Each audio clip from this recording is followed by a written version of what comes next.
एक पुलिसमैन जो है वो ड्यूटी करके आ रहा था, नाइट ड्यूटी। तो रास्ते में एक नवयुवती मिली, तो उसने कहा कि मैं रास्ता भूल गई हूं और आज आप अपने घर ले चलो। उसका ब्याह हुआ नहीं था, पवित्र भाव से वो घर ले गया। जब घर में ले गया तो फिर उसका पवित्र भाव हो गया उस युवती का।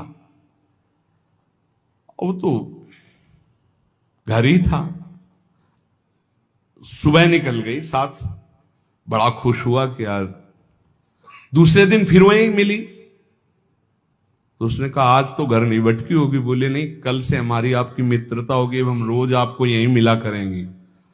अब वो मानसिक शक्ति से युक्त वो पुलिस में, और वो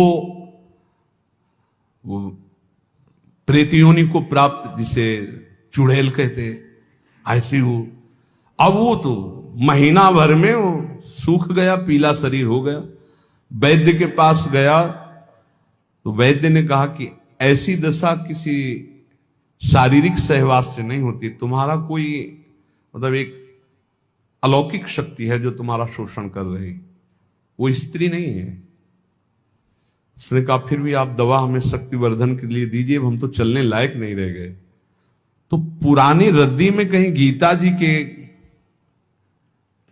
कोई परिचय में श्लोक जैसे लिखे तो पुराने उसमें गीता जी के श्लोक, उसमें उसने पुड़िया बना के वो पुड़िया ऐसे डाल ली, और उसने जाके गुस्सा में दरवाजा बंद कर लिया कि आज से हम मिलेंगे ही नहीं, हमारा तो जीवन ही बर्बाद हो गया।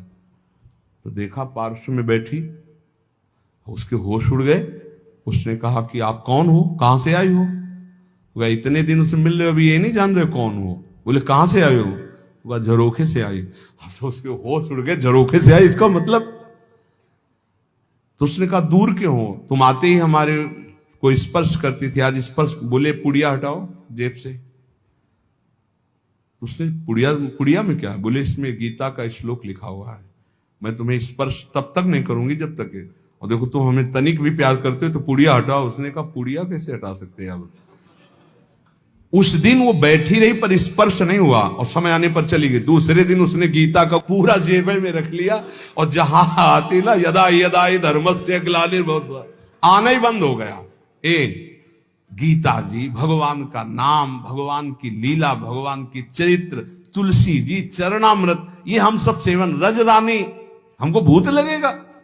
नहीं भाई, ये कल्याण के लिए आते हैं, डरो मत। ये न डरे कि वृंदावन में भूत है। क्या जानते हो आप? भगवत चरित्र पढ़ के देखो, जो ब्रज के भक्तों की चरित्र कैसे मिलते